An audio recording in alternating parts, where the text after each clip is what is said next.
All right, so I just finished reading A Confession. The book is called A Confession by Leo Tolstoy. I have the actual book. It's at the office, so I don't have the thumbnail here, but it's rather dark in here. Also, the book is slightly dark. So the book is about. I'm not gonna try and give spoilers. I don't think there are none, but just a general consensus or like synopsis of what the book is about. So the book is about this guy who has everything. He's famous. He's an author. He's famous. He has money. He has, I think, servants. His life has gone well. He has a family. People love him, and he's thinking about killing himself, like very, very deeply. And he has he's turning like 40, like late 40s, I think. And he's come to this point in his life where he's like, dude, what is this all about? And so he goes very deep, and he's like a scientist type, a rational type, who like, if he believes in God or in faith or in religion, it turns into like, well, that's not rational, that's not real. So then he goes through this like, he actually convinces the reader, me, to like, maybe it isn't a good idea to be alive. Like, this is a very valid point as to why we should just all kill ourselves, right? That he builds this argument for that, and then he says some bombs, right? Like, there's some parts in there where he like says, he asks a question and he answers it, and you're like, wow, that makes a lot of sense in both good and bad.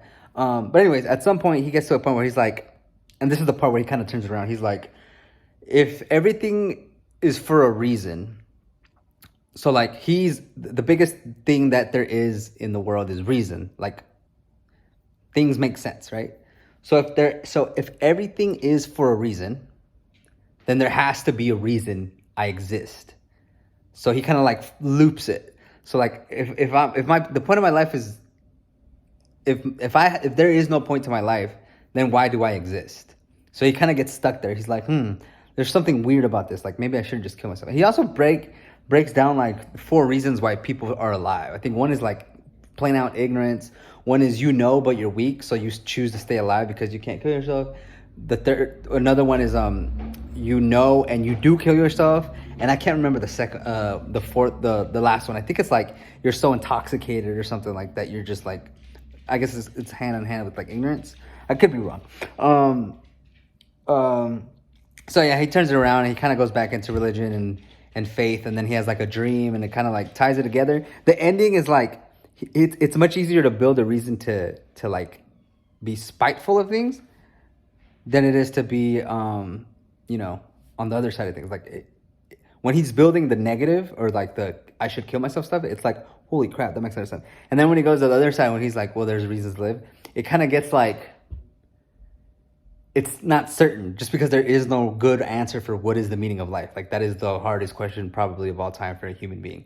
So like, you read it and you're like, okay, I'm glad you didn't kill yourself, and I'd rather live my life in the more positive outlook, or like the life deserves meaning outlook, but not. I mean, it left me like, okay, that's cool. Still didn't answer it, but it's not going to. So the book overall, I should have started with this. It's a good book. It's short. It's 100 pages. It's concise, and there's no crazy words. There's no like, it doesn't get complicated. It's very like, honestly, like elementary, like very alphabet soup. Like, it's not confusing, which is awesome. And then